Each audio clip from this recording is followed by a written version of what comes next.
Nag-adjust yung Franco dito. Tapos nagulat ako kasi sa akin agad pumunta yung Franco. Kaya naman pumalag agad ako kay Alucard. Sayang yung rotate kung hindi mapapatay si Alucard. Buti na lang magaling sa hook si Franco. Nag-XP lane rotate din agad yung roamer nila tapos na-kill din namin. Malaking tulong sa Zilong user yun kasi bago lumabas yung turtle laging pinag-iinitan ang Zilong. Hindi naman nasayang yung tiwala ni Franco kasi na-kill ko ng solo yung Alucard.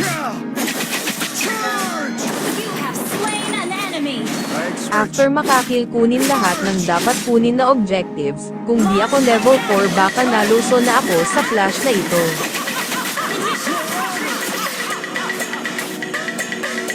Level 4 ako tapos level 6 na si Alu siya pa tumakbo, kaya kukunin ko yung dapat sa akin.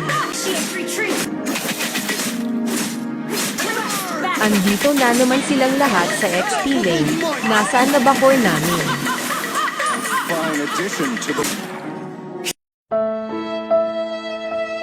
Mukhang bad trip na si Franco kaya kailangan pakalmahin.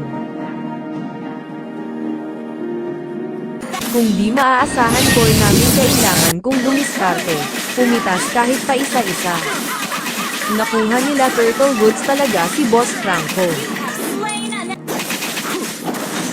Kahit na naunahan na ng kalaban kung may damage gamit nating hero pwede pa rin makapatay.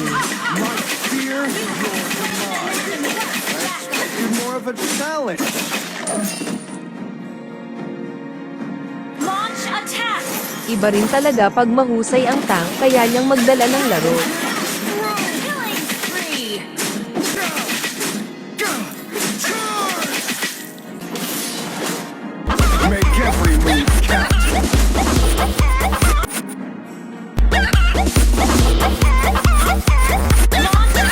Minsan yung TP-TP may karma yan kaya kung gagayahin nyo, aware na lang kayo.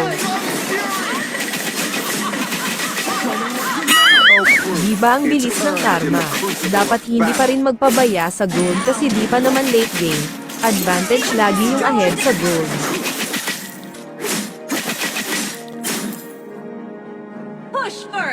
Ito nga pala first 3 build ko. Ito kasi trip ko sa Zilong ko. Respect. Ang supportive talaga ni Franco kasi feel niya useless yung core namin. Minsan good decision din ang pwedeng magpabago ng takbo ng laro. It's no proof. It's earned in the crucible. Flash sa may Lord pero nakapwesto yung kalaban kaya nakuha nila yung Lord.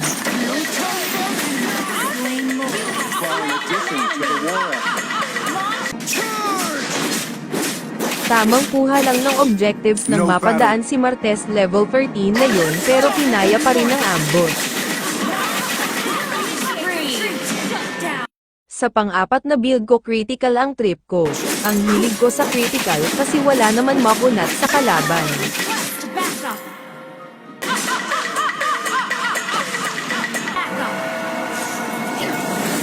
We march it.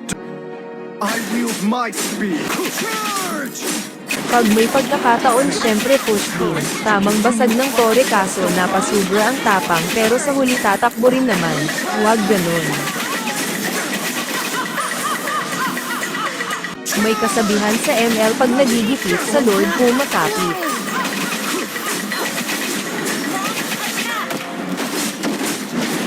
Needs no proof. It's earned. Launch attack! Back!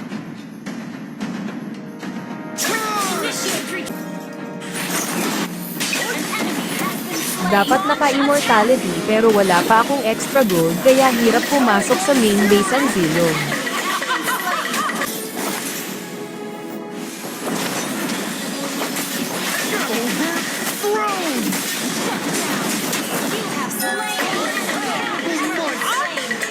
Syempre panalo at MVP yung Franco deserve naman niya yun.